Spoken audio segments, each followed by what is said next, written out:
오늘 함께 하나님의 말씀은 신약성경 로마서 6장 1절에서 11절입니다. 신약성경 246쪽 로마서 6장 1절에서 11절 찾으셨으면 주님 은혜를 사모하는 마음으로 우리 함께 읽도록 하겠습니다. 읽습니다. 그런즉 우리가 무슨 말을 하리요? 은혜를 더하게 하려고 죄에 더하겠느냐? 그럴 수 없느니라. 죄에 대하여 죽은 우리가 어찌 그 가운데 더 살리요? 우리 그리스도 예수와 합하여 세례를 받은 우리는 그의 죽으심과 합하여 세례를 받은 줄을 알지 못하느냐? 그러므로 우리가 그의 죽으심과 합하여 세례를 받음으로 그와 함께 장사되었나니 이는 아버지의 영광으로 말미암아 그리스도를 죽은 자 가운데서 살리신 것 같이 우리로 또한 새 생명 가운데서 행하게 하려 함이라. 만일 우리가 그에게 죽으심과 같은 모양으로 연합한 자가 되었으면 또한 그의 볼 같은 모양으로 연합한 자도 되리라. 우리가 알거니와 우리의 옛사람 예수와 함께 십자가에 못 박힌 것은 죄의 몸이 죽어 다시는 우리가 죄에게 종노릇 하지 아니하려 함이니 이는 죽은 자가 죄에서 벗어나 의롭다 하심을 얻었습니다. 만일 우리가 그리스도와 함께 죽었으면 또한 그와 함께 살 줄을 믿노니 이는 그리스도께서 죽은 자 가운데서 살아나셨으니 다시 죽지 아니하시고 사망이 다시 그를 주장하지 못할 줄을 알미로라. 그가 죽으심은 죄에 대하여 단번에 죽으시며 그가 살아계심은 하나님께 대하여 살아계심이니 이와 같이 너희도 너희 자신을 죄에 대하여는 죽은 자요 그리스도 예수 안에서 하나님께 대하여는 살아있는 자로 여길지어다. 아멘. 생명과 부활의 달이라고 일컬어지는 4월을 우리에게 맞이하게 하셨고 그 첫 번째 주일 맞이해서 이렇게 우리를 부르시고 예배케 하신 우리 하나님을 찬송합니다. 그리고 나와서 예배하는 여러분 모두 위에 이 예배를 받으신 하나님이 큰 은혜를 부어주시기를 먼저 주의 이름으로 축복합니다. 오늘은 누차에 말씀드린 것처럼 고난주간이 시작되는 첫날로 종료주일입니다. 종료주일이라고 호칭한 것은 예수님께서 생애 마지막 한 주간 예루살렘에서 보내시기 위해서 예루살렘에 입성할 때 무리들이 종려나무 가지를 꺾어가지고 길게 펴기도 하고 손에 들고 흔들기도 하면서 호산나 다윗의 자손이여 라고 찬송하는 데서 유래돼 가지고 이 주일을 종료주일이라고 일컫게 된 줄 압니다. 그렇게 다 알고 계실 것이라고 믿고요. 그래서 사실은 종료주일이기 때문에 주님의 십자가의 고난을 묵상하는 말씀을 나누는 것이 은혜라고 여겨집니다.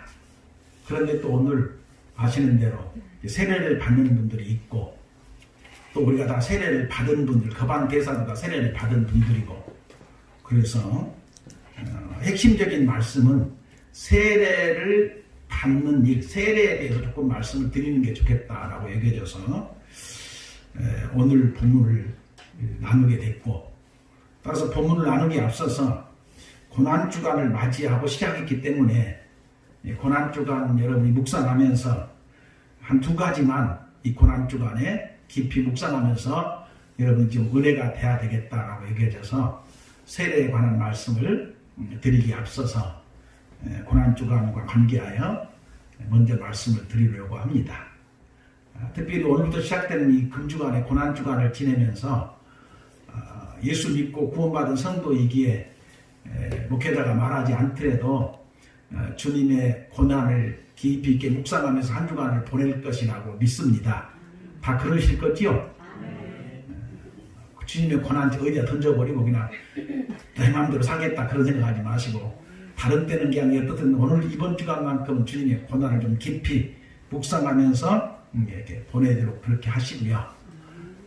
많은 십자가의 고난, 주님의 고난을 많은 부분에 묵상할 수 있겠지만 딱 핵심 하나만 여러분에게 꼭 이걸 생각해 봐라 하고 짚어주고 싶은 것은 주님이 우리를 얼마나 사랑하셨는가, 하나님이 우리를 얼마나 사랑하셨는가, 하나님의 그 깊고 놀라우신 사랑을 발견하는, 사랑을 붙드는, 사랑을 깨닫는, 다시 한번 사랑을 확인하는 그런 고난주간이 되면 좋겠다. 십자가의 고난을 통해서. 로마서가 특별히 8장에서 얘기하고 있어요. 아니 5장에서 로마서 5장에서 바울가 6장이니까 펴져 있으니까 한번 앞으로 가볼까요? 자, 6절에서부터 8절까지만. 주님의 십자가의 고난을 묵상하는 가운데 로마서 5장 6절에서 8절까지만 읽어봅시다. 시작. 우리가 아직 연약할 때에 기약대로 그리스도께서 경건하지 않는 자를 위하여 죽으셨도다. 의를 위하여 죽는 자가 쉽지 않고 선의를 위하여 용감히 죽는 자가 혹 있거니와 우리가 아직 죄인 되었을 때에 그리스도께서 우리를 위하여 죽으심으로, 그 다음 말이 중요합니다. 하나님께서 우리에 대한 자기의 사랑을 뭐요? 확증하셨다.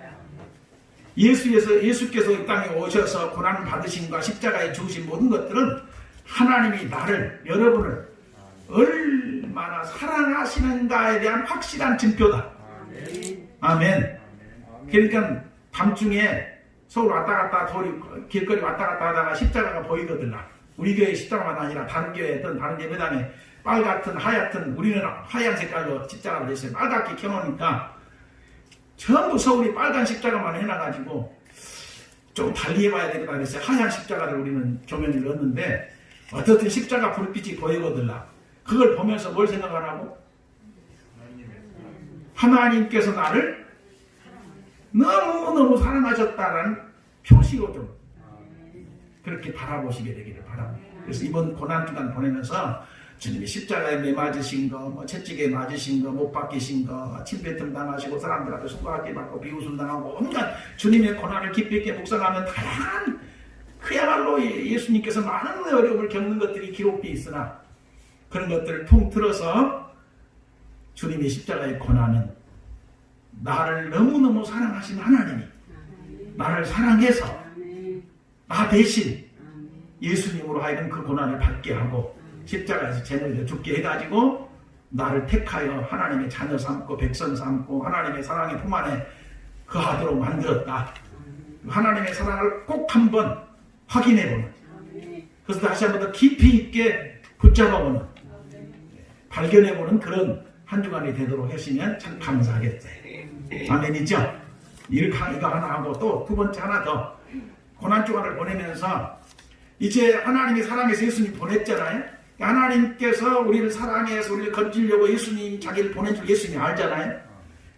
그럼 예수님이 와서 가지고 이제 오신 예수님이 사역을 하시면서 공생에 3년 사역을 하시면 33년의 생애를, 정확하지는 않습니다만 대략 33년 생애라고 그러죠. 예수님의 생애를 사시면서 그 예수님의 이 땅의 지상에서 삶의 핵심, 중심에 주님이 뭘 가지고 있었느냐 하는 겁니다.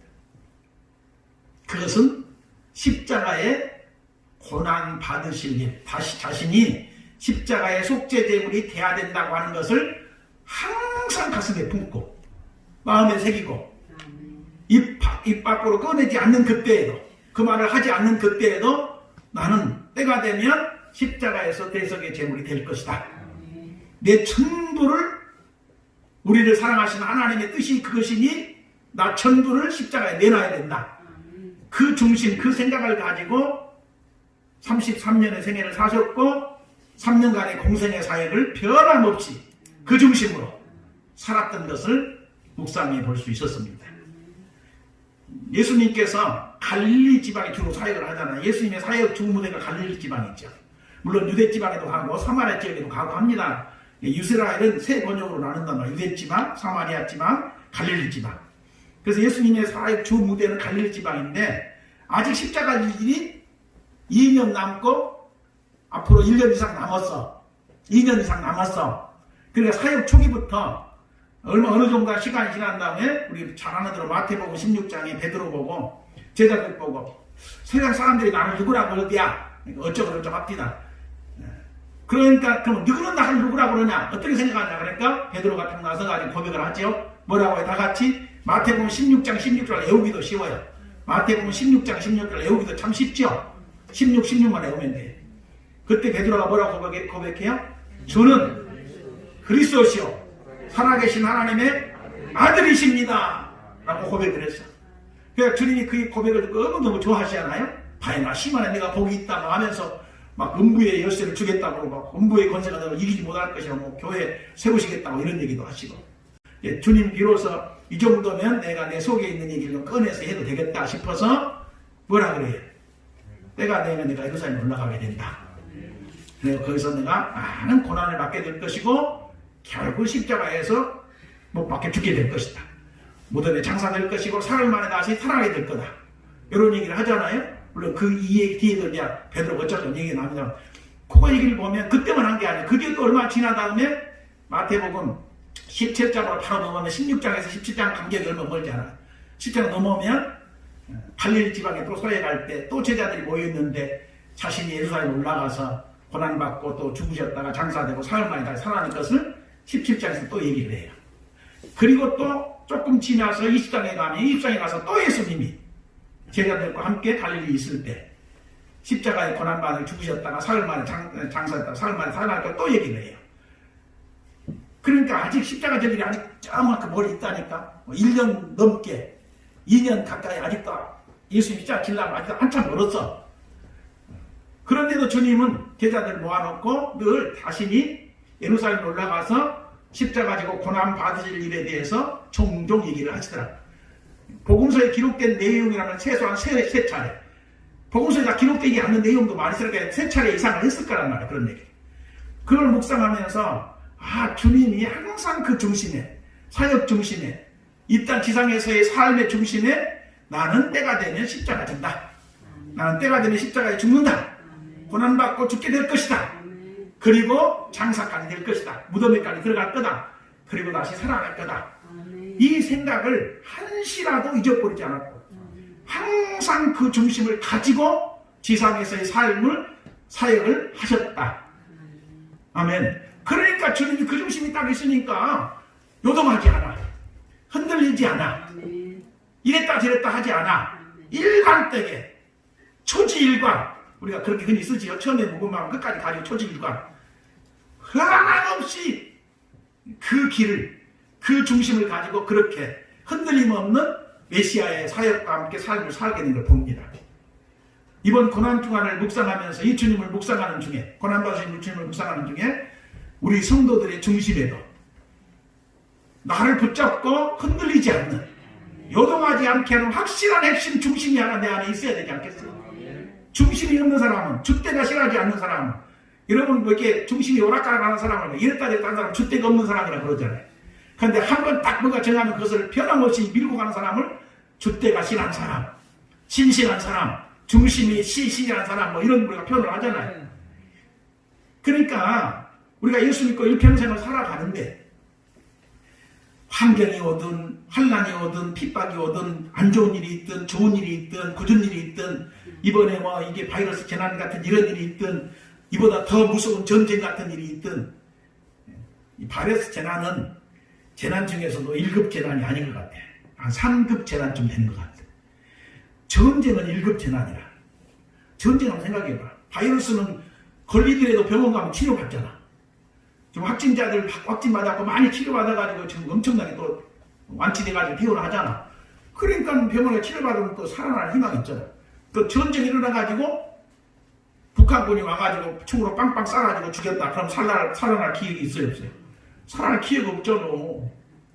폭탄이 서울에 떨어졌다. 그래가지고 막 집이 부서지고 불이 나고 막 사람이 죽어나빠겠다. 뭐 살아날 기회가 없잖아. 그러니까 하나님이 말씀하시는 재난 3가지가 있는데 기근, 전염병, 전쟁. 이 3가지는 하나님의 징벌로 나타난, 역사 속에 나타난 재난이었음을 구약 성경을 읽다 보면 우리가 발견할 수 있다고 해요. 그러니까 이 바이러스 재난은 재난 중에서 3급 재난이다. 그럼 1급 재난은 뭐냐? 전쟁이지 뭐. 그냥 얼마나 감사해. 감사합시다. 아멘. 프랑스의 한 노인이 이렇게 바이러스 걸려가지고 이게 산소호흡기를 끼고 치료가 됐어. 치료된 다음에 산소호흡기 값 얼마 내놔라. 그러니까는 울컥해가지고 막 눈물을 쏙 울기 시작했어. 그러니까 이게 의사나 이게 주변 사람들이 아니 이 정도는 아무것도 아니라고. 이 산소값이 얼마 되지도 않는데 왜 우시냐고. 그러니까 내가 산소값 때문에 오는 게 아니라 바이러스를 걸려서 산소 마스크를 쓰고 있다가 내가 치료도 지금 생각하니까 그동안에 내가 마신 산소가 얼만데. 그렇지. 바이러스 걸려가지고 잠깐 동안 치료받느라고 산소 마스크 했던 거 그거 값도 이렇게 다 내려라 하는데 평생 살면서 산소를 마신 게 한두 푼이겠고 그렇게 계산 따져보니까 어마어마한 산소를 내가 하나님 앞에 빚지면서 마시고 살았다는 것을 깨닫고야 그래서 내가 지금 감동이 돼서 울고 있더라고. 그렇게 대답을 했다는 그런 재밌는 얘기가 있더라고요. 여러분, 우리 주님께서 예루살렘에 올라가서 나는 반드시 우리를 사랑하신 하나님의 뜻을 따라 이 땅에 왔고 내가 십자가의 제물이 됨으로 죄 가운데 있는 사람들이 건져져 가지고 하나님의 자녀가 되고 백성이 되고 하나님의 사람이 되기 때문에 나는 그 일로 이 땅에 왔다. 그러니까 때가 되면 하나님은 십자가에 져야 된다. 제물이 돼야 된다는 이 중심 딱 붙들고 그 중심을 신실하게 가지고 살았기 때문에 누가 뭐라 해도 누나는 깜빡 안 했어. 바리새인들이 어쩌고 저쩌고 뭐 어쩌고 저쩌고 벨리스를 다 해도 흔들리지 않는 변함없는 모습으로 십자가의 길을 묵묵히 가고 계신 주님을 묵상해 보면서 나를 붙잡을 수 있는 이런 신실한 중심 하나, 그리스도인으로서 삶을 살아가게 하는데 어떤 형편, 환경, 처지, 일, 사건, 문제가 생기더라도 요동하지 않는 신실한 중심 하나를 우리가 가지고 살아야 되겠다. 그게 주님께서 보여지더라고요. 그러니까 이번 고난주간에 그런 중심 하나 붙잡되 주님 가신 그 길 나도 가잖아요. 주님 가신 그 길 우리도 가잖아요. 내가 세상 사람으로 사는 것 같으면 모르지만 하나님의 사람으로 사니 결정적인 순간 뭔가 결정해야 되는 그런 길목에 섰을 때 내가 나를 하나님께 내어드리는 중심, 내 자신을 하나님께 바쳐드리는 중심, 주님이 이 땅에 와서 살 때 자신 삶을 산 게 아니에요. 하나님의 뜻을 따라 그냥 산 거예요. 하나님이 가라는 길을 가고 하나님이 하라는 일을 하고 하나님이 시키는 것 하고 하나님이 하라는 말을 하고 너는 십자가에서 제물 좀 되어줘야 되겠다. 그러니까 오직 그것만을 목표로 하고 이 세상에 살았다니까. 예수 믿고 구원받는 사람은 자기를 붙잡고 자기를 신앙의 사람으로 흔들림 없이 지탱해 줄 수 있는 그런 신실한 중심 하나가 있어야 되는데 그게 뭐냐? 예수께서 종종 말씀하신 대로 너 자신을 부인하고 십자가를 지고 아멘. 나를 따를 것이니라. 아멘. 이런 말씀 하나가 내 중심을 딱 붙들고 결정적인 순간에 내가 뭔가 해야 된다면 세상 사람들처럼 이익을 쫓아가는 자가 아니라 땅의 것을 쫓아가는 자가 아니라 주님이 가신 그 길 따라서 십자가 지겠다는 심정으로 나 자신을 내어드리는 그런 중심 가지고 살면 언제 어디서나 내가 신실한 그리스도의 모습을 보여줄 수 있을 거라고 믿습니다. 아멘. 이번 고난주간을 보내면서 그런 중심 하나 딱 주님을 묵상하는 중에 우리 안에 새겨보시는, 첫 번째는 하나님의 사랑을 발견해 보시는, 아멘. 하나님의 사랑을 확인하시고 아멘. 주님의 그런 중심 하나를 우리 안에 붙들게 되는 그런 고난주간이 될 수 있기를 먼저 주님의 이름으로 축복합니다. 아멘. 그리고 오늘 읽은 말씀 간단히 설명을 드릴 텐데 특별히 3절을 한번 읽어보고 3절 무릇 그리스도 예수와 합하여 세례를 받은 우리는 그의 중심과 합하여 세례를 받은 줄 알지 못하느냐. 그리스도 예수와 합하여 세례를 받은 우리는, 이걸 다 제목으로 쓸까 하다가 주보에다가 이 제목 다 이걸 문장 그대로 제목으로 넣으면 길 것 같아서 세례를 받는 우리는 거기만 썼어요. 세례를 받는 우리는 이라고만 썼어요. 그래서 세례라는 의미를 한 세 가지 정도 짚어보되, 첫 번째, 오늘 세례를 받으신 두 분, 입교한 우리 성문이, 그리고 이미 세례를 받고 세례교인으로 신앙생활하고 있는 우리들, 다시 한번 세례에 대해서 의미를 다 알고 계시고 세례가 무슨 뜻을 가지고 있는지 아시겠지만 오늘 로마서 6장이 말하고 있는 세례의 의미를 간단하게 짚어볼 테니까 다시 한번 신실히 새겨보시되, 세례가 뭐냐라고 할 때에 예수 그리스도와 합해졌다는 의미예요.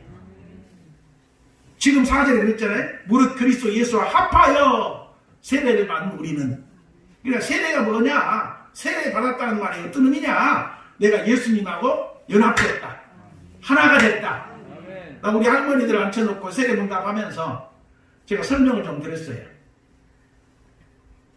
저기 부모님 밑에 태어나가지고 곱게 잘 자라서 천연세대에 잘 성장을 했죠. 그래가지고 이제 할아버지 만나서 장가 시집을 갔지 않겠어요? 시집 가면 어떻게 됩니까? 부부는 일심동체라 그래가지고 각각 딴 집에 태어나 성장했지만 시집 가면 지아비 만나가지고 신랑 만나가지고 남편 만나가지고 그 집에 가서 함께 이제 한 몸을 이루고 사는 것처럼 오늘 예수님한테 세례 받으면 시집 간 줄 아시고 예수님한테 시집 가서 예수님의 신부로 예수님의 아내로 예수님과 함께 살게 됐다 이렇게 생각하면 세례 받는 것이 뭔가를 쉽게 이해할 것이라고 믿습니다. 나는 할머니들이니까 그렇게 설명해야 제일로 쉬울 것 같아. 빨리 알아들 것 같아. 제가 공부한 사람답게 뭐 이렇게 세례를 어쩌고 저쩌고 이게 학문적으로 설명해봐야 어려울 것 같으니까 그냥 쉽게 그렇게 설명하면 그렇게 돼서 설명을 드렸어요. 세례받았다는 건 예수님하고 연합됐다는 겁니다. 예수님하고 연합됐다는 얘기예요.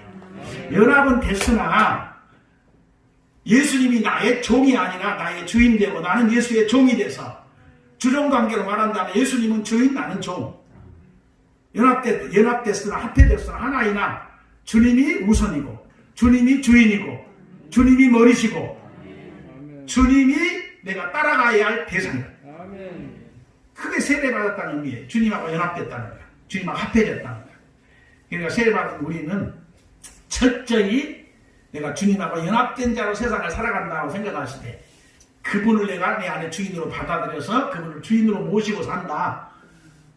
그것이 세례받은 성도로서 삶의 기본적인 바탕인 것을 좀 인식하시고 어쨌든 예수님 모시고 예수님을 주인으로 삼고 주님의 다스림 안에 살고 있음을 깨닫고 좀 그렇게 세례받은 성도답게 신앙생활을 신실하게 잘해줄 수 있기를 주의 이름으로 축복합니다. 아멘. 이렇게 주님과 연합됐음을 설명하면서 그 연합을 가지고 조금 한 걸음 더 나가서 두 번째 세례가 뭐냐? 예수님 죽을 때 나도 같이 죽어버렸다. 그 얘기예요. 예수님이 십자가에 죽으실 때 내가 주님과 연합된 자가 됐다는 말은 세례를 받았다는 말은 연합됐다는 말이고 연합됐다는 말은 예수님이 십자가에 죽을 때 나도 거기서 죽었다. 예수님 장사될 때 나도 거기서 장사돼 버렸다. 그 죽은 나, 장사된 나는 옛사람이라고. 옛사람. 예수 모르고 살던 때 나, 예수 없이 살던 때 나, 하나님과 무관하게 살던 때 나는 옛사람이고 그 옛사람은 내가 예수를 믿어 세례를 받음으로 십자가에서 예수님과 함께 죽어버렸고 예수님 장사 지낼 때 나도 같이 장사 지내져 버렸다. 그 세례가 뭐냐? 예수님과 함께 죽고 예수님과 함께 장사되었음을 의미하고 있는 게 세례다. 이렇게 이해하면 세례에 대한 의미를 바르게 이해할 것이라고 믿습니다. 그럼 우리는 다 죽은 자입니다. 지금 여기 앉아있는 분들은 죽은 자가 아니라 살아있는 분들이 죽었다가 살아나신 분들이야. 그럼 세 번째 세례가 뭐냐라고 할 때에 주님하고 십자가에서 같이 죽고 장사될 뿐만 아니라 주님이 부활할 때에 다시 사실 때 나도 같이 살아났어. 아멘. 그러니까 주님의 부활과 연합돼서 주님의 부활하신 같이 나도 새로운 존재로 새로운 피조물로 새로운 사람으로 다시 살아나게 됐다라고 하는 것이 세례가 가지고 있는 세 번째 또 하나의 의미임을 본문에서 얘기하고 있습니다. 한번 확인해 볼까요? 자, 5절로 가봐요. 5절 읽습니다. 시작. 만일 우리가 그리스도의 죽으심과 같은 모양으로 연합한 자가 되었으면 또한 그의 부활과 같은 모양으로 연합한 자도 되리라. 다시 거꾸로 4절로 가봐요. 그러면서 4절로 자, 그러므로 우리가 그의 죽으심과 합하여 세례를 받음으로 그와 함께 장사되었나니 이는 아버지의 영광으로 말미암아 그리스도를 죽은 자 가운데서 다시 살리심과 같이 예수를 살리신 하나님이 우리도 예수와 함께 죽었다가 다시 새롭게 살려서 우리로 또한 새 생명 가운데서 새로운 사람이 돼가지고 새 생명을 가지고 새로운 피조물이 돼가지고 새롭게 돼가지고 아멘을 할 때까지 계속 할까요? 새롭게 돼가지고 새 생명을 가지고 새로운 사람으로 살게 하시려고 예수님과 합하여 내가 세례를 받게 됐고 그러니까 지금 여기 앉아있는 우리는 뭐야? 세례 받으신 분들은 옛사람이 나가 아니고 옛날 하나님 없이 예수 모르고 살던 그때 내가 아니고 그때 나는 이미 죽어버렸다는 게요. 무덤에다 장사 지내버렸다는 게요. 그리고 지금 세례 받고 살고 있는 나는 누구예요? 전혀 새로운 나. 새 생명을 가진 나. 하나님의 생명을 가지고 하나님의 영광에 살아가야 할 나로 새롭게 만들어진 나가 지금 여기 앉아서 예배를 드리는 겁니다. 아멘. 자, 이렇게 세 가지 의미로 세례에 대해서 설명을 하면서 바울서가 6장 1절에서 11절에서 하려고 하는 얘기가 뭘까? 그것이 핵심입니다. 자, 내려가서 우리 6절부터 봅시다.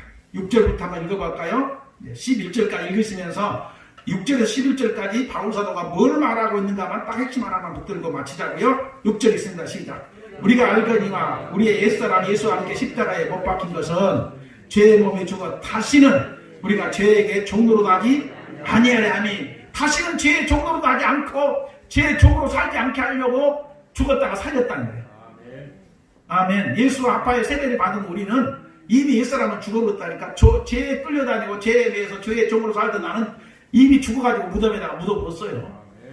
그렇죠? 그러니까 더 이상 죄의 종로로서는 안 된다는 거예요. 근데 가끔씩은 그럼에도 불구하고 죄의 종로로 가는 사람들이 종종 있어.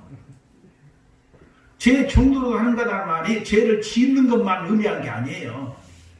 죄의 종로로라는 말이 죄를 짓는 것은 두말할 것도 없고, 죄를 짓는다는 의미를 가지고 있다는 건 두말할 것도 없고, 가끔씩 육신의 생각을 따라, 옛사람의 생각을 따라 은혜가 안 되게 하나님의 영광을 가리면서 말도 하고 생각도 하고 일도 하고 이런 것이 다 뭐예요? 죄의 종으로 사는 거예요. 죄라고 하는 것이, 그러면 죄라고 하는 것이 나무에 빗대봐요. 죄의 나무를 심었어. 그럼 나무가 좀 자라면 열매가 달리잖아. 그렇죠? 옆에 또 금년 또 감이 많이 열 거라고 기대를 하는데, 감나무 심어놓으니까 감이 막 주렁주렁 달리잖아요. 그런 것처럼 죄의 나무가 심겨지면 죄의 나무 열매가 나와. 그 죄의 열매들 가운데 여러 가지가 있는데 그 가운데 하나가 막 욕심도 있고, 뭐 시기도 있고, 질투도 있고, 원망도 있고, 불평도 있고, 뭐 다툼도 있고, 분쟁도 있고, 이게 다 죄의 나무지 뭐. 죄의 나무, 죄의 열매들이지. 그렇죠? 그리고 예수가 중심이 돼야 되는데 예수 중심이 아니라 자기 중심으로 뭔가 가면 이것도 죄의 열매라. 그런 것들이 다 뭐냐면 죄의 종로라고 죄에 이끌려 산다는 개념을 가지고 있어요. 그러니까 예수님으로 구원 사람은 자아와의 싸움이 대단히 중요합니다. 옛사람의 자기와의 싸움, 그 싸움을 싸워서 자기를 이겨야 신실한 신앙인의 모습을 갖게 됩니다. 그러니까 여러분 엎드리면 계속 예수 믿는 사람들이 싸울 때 남하고 싸우려고 하지 말고 내 자신하고 싸워야 된다는 게, 자기 자신과 싸워야 돼. 그냥 나는 가끔씩 이런 말씀 묵상하면 하나님이 물리적으로 어차피 옛사람 나 죽어버렸으니까 팍 무덤에다 장사해갖고 다시 살려놨으니까 내 옛사람은 죽어버리고 장사까지 지내버리고 새롭게 새로운 사람 나왔으니까 아예 내 자아가 생각이 안 나면 얼마나 좋을까. 내 자신이 아예 없으면 얼마나 좋을까. 그래요. 물리적으로 그냥 없애버리면 얼마나 좋겠어. 그치? 근데 의미적으로는 그렇게 얘기하면서도 여전히 내 자아가 살아있잖아. 그렇지요? 육신적인 자아, 옛사람의 자아가 아직 남아있잖아. 그거 없애버리면 얼마나 좋다 싶어. 그러면 뭐 신앙생활 하다 뭐 욕먹을 것도 없고, 뭐 하나님 영광 가릴 것도 없고, 뭐 복잡할 것도 없고, 뭐 골치 아플 것도 없고, 뭐 교회 다니는 거 재밌기만 할 것 같고, 뭐 교회에서 분쟁 이런 것도 없을 것이고, 얼마나 좋을 거 아니? 그래서 하나님 기왕에 죽을 거 확 다 죽여버리지 왜 살려놔가지고 이렇게 복잡하게 만듭니까? 이렇게 말하고 싶은 때가 없잖아 있어. 그치? 그런데 그렇게 성경에 원리적으로는 그렇게 되지만 여전히 자아가 살아있다니까. 그래서 신앙생활 할 때에 다른 사람하고 싸우려고 생각도 많아. 다른 사람하고 가능하면 화목해. 할 수 있으면 모든 사람과 화목해라 그랬으니까 다른 사람하고는 그냥 화목하려고 애를 쓰고, 진짜 싸워야 될 사람은 자기 자신이다. 내 자신과 싸워야 된다. 가만히 나를 들여다보니까 이것이 아직도 옛사람이 살아가지고 꼬라지가 나오려고 그랬었고, 그냥 옛날 스타일이 그대로 나오려고 했었고, 그냥 이것이 고개를 들고 그냥 이상스럽게 그냥 고개를 쳐들면서 뭐 어쩌기 몰라고 그랬었고, 야 이놈 안 죽을래? 팍 들어가거라. 엎드려서 주여 내가 죽어야 됩니다. 내가 죽어야, 이런 내가 죽어야지 하나님이 삽니다. 주님이 삽니다. 내가 죽어야 됩니다 하고 엎드릴 때마다 자기 자신과의 싸움을 싸우고 자기를 위하여 죽인 이하에 따라서 하나님의 영광이 드러나는 거예요. 믿어지면 아멘. 그게 필요합니다. 그러니까 더 이상 우리 죄의 종로로 하지 맙시다. 우리가 하나님의 새롭게 된 하나님의 백성이 됐다면 더 이상 죄에 끌려갈 거 없잖아. 옛사람에 끌려가면 안 됩니다. 옛사람에 좌우되면 그건 아직도 세상 사람이야. 그리스도인답지 못해요. 자, 7절부터 있습니다. 다시 7절 시작. 이는 죽은 자가 죄에서 벗어나 의롭다 하심을 얻었습니다.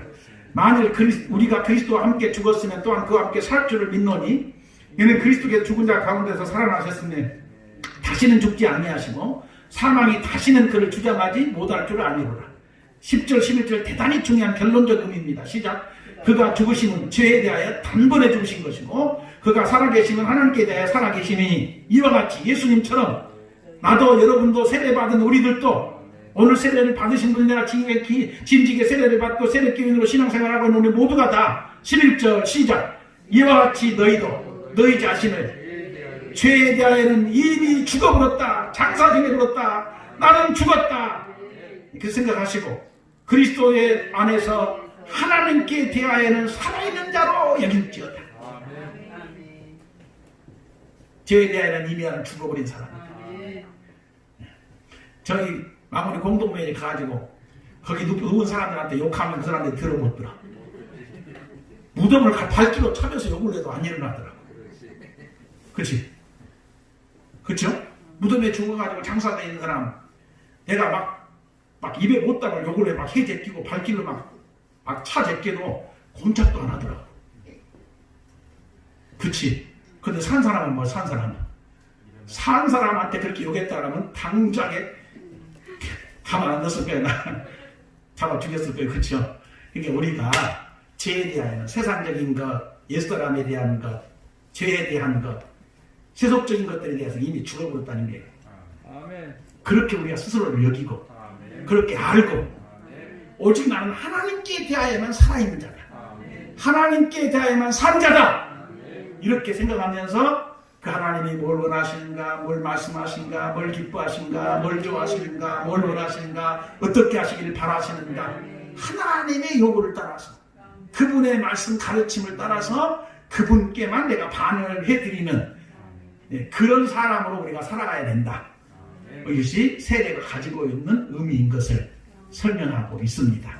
말씀 붙드시고 금주간 고난주간 앞에서 말한 대로 하나님 사랑 깊이 다시 한번 발견해 보시고 깨달아 보시고 확신을 얻는 그런 기회가 되시고 주님 십자가 사건 딱 중심에 두고 그렇기 때문에 변함없이 그 길을 흔들리지 않고 걸어가신 주님 앞에 딱 세워놓고 평생 나를 이끌고 나를 붙들고 그리스도인답게 살아갈 수 있는 내 안에도 이런 중심 하나가 있게 해주소서. 성령으로 나를 붙드시고 이런 중심 가지고 흔들림 없이 가게 해주소서. 기도하면서 주님의 고난을 묵상하는 중에 나는 세례받은 성도다. 나는 세례받은 사람이다. 나는 하나님과 함께 세례를 받은 자다. 그리스도와 연합돼서 세례를 받은 자다 라고 여기고 세례받은 성도답게 죄에 대해서는 죽고 하나님께 대하여는 산 자다 이렇게 여기면서 신앙생활 신실하게 승리해 가시는 복이 있게 되기를 축원해 드립니다. 기도하십시다. 은혜로우신 하나님 아버지 감사합니다. 오늘 또 복된 날을 주셨고 또 이렇게 오늘 세례를 받으신 분들 입교하신 분들 있고 또 이미 우리가 세례를 받은 성도들이기에 고난주간이 시작되는 종료주일이어서 주님의 십자가의 고난을 묵상하는 가운데 하나님의 사랑도 다시 한번 깊이 깨달아보는 기회가 되기를 원하고 주님 십자가 되실 일을 중심에 새기고 계셨기 때문에 오직 그것을 위해서 변함없이 흔들림 없이 가셨던 주님을 묵상하면서 우리 일평생 나를 이끌어가는 신앙 중심 하나 딱 붙들고 승리해 가기를 원하면서 오늘 우리가 세례받은 사람들이기 때문에 세례가 무슨 의미인가를 나누었습니다. 성경의 가르침대로 내가 그리스도와 연합됐다는 의미이고 주님 십자가에 죽을 때 나도 함께 죽었다는 의미이고 주님 다시 사실 때 나도 새롭게 살아났음을 의미하고 있다는 것을 깨달아보면서 이미 우리가 죄에 대한 죽은 자요 하나님께 대한 산 자로 여겨서 우리 자신을 하나님 앞에 의의 도구로 그리스도 예수의 복음의 나팔로 우리 자신을 내어드리면서 신앙생활 승리해 가도록 복을 더하여 주옵소서. 우리 하나님 우리를 통해서 영광을 받으시도록 이끌어 주시기를 간절히 비오며 의지하고 감사할 때에 예수님의 이름으로 축복하고 기도하옵나이다. 아멘.